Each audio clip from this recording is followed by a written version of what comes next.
আপনি কি কল্পনা করতে পারেন 40 বছরের পাহাড় সমান গুনাহ আল্লাহ মাফ করে দিলেন মাত্র 10 সেকেন্ডের একটি তওবায়? হ্যাঁ, ঠিকই শুনছেন। কিন্তু এটা কিভাবে সম্ভব হলো শুনেন।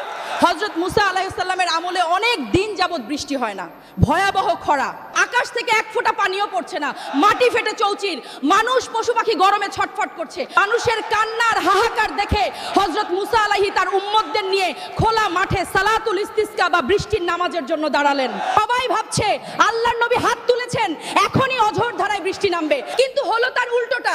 বৃষ্টি তো হলোই না, বরং রোদের তাপ যেন আরো বেড়ে গেল, আগুনের মতো গরম বাতাস বইতে শুরু করলো।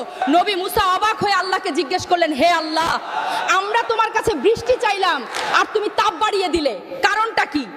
আল্লাহর পক্ষ থেকে জবাব এলো, মুসা, এই ভিড়ের মধ্যে এমন একজন পাপিষ্ঠ ব্যক্তি আছে যে গত 40 বছর ধরে টানা আমার নাফরমানি করছে। তার একটা গুনাহের কারণে আমি আজ সবাইকে বৃষ্টি দেওয়া বন্ধ রেখেছি। তুমি ঘোষণা দাও সে যেন এই মাহফিল থেকে বেরিয়ে যায়, সে বের হলেই আমি বৃষ্টি দেব। নবী মুসা যখন ঘোষণাটি দিলেন তখন সেই পাপিষ্ঠ লোকটার কলিজা কেঁপে উঠল। সে ভাবলো, আজ যদি আমি এখান থেকে উঠে যাই সবাই আমাকে চিনে ফেলবে, হাজার হাজার মানুষের সামনে আমি অপমানিত হব, আর যদি না যাই তাহলে আমার কারণে সবাই পিপাসায় মারা যাবে।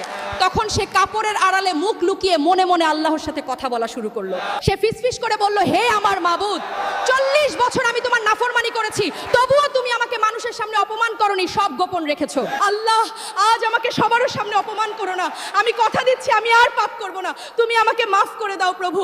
তার চোখের পানি গাল বেয়ে পড়ার আগেই আকাশ কালো হয়ে মেঘ হয়ে গেল এবং অঝোর ধারায় বৃষ্টি শুরু হলো।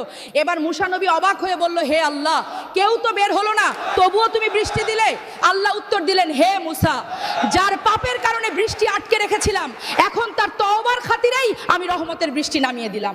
মুসা নবী জানতে চাইলেন, আল্লাহ, কে সেই ব্যক্তি, তাকে একটু দেখতে চাই। কিন্তু আল্লাহর উত্তরটা শুনলে আপনার চোখ দিয়ে পানি চলে আসবে।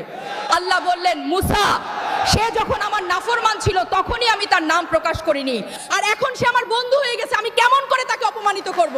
আমার বান্দার আর আমার গোপন কথা গোপনই থাকতে দাও। তাই প্রিয় ভাই ও বোন, আপনি কি ভাবছেন আপনার গুনাহ অনেক বেশি, আল্লাহ আপনাকে মাফ করবেন না? দেখুন, 40 বছরের গুনাহগারকে যদি আল্লাহ এক মুহূর্তের অনুশোচনায় মাফ করতে পারেন, তবে আপনাকে কেন নয়? আল্লাহ আপনার তওবার অপেক্ষায় আছেন। আসুন না আজই মন থেকে একবার বলি আস্তাগফিরুল্লাহ। ভিডিওটি শেয়ার করে অন্তত একজনকে তওবা করার সুযোগ করে দিন। আল্লাহ আমাদের সবাইকে মাফ করুন। আমিন।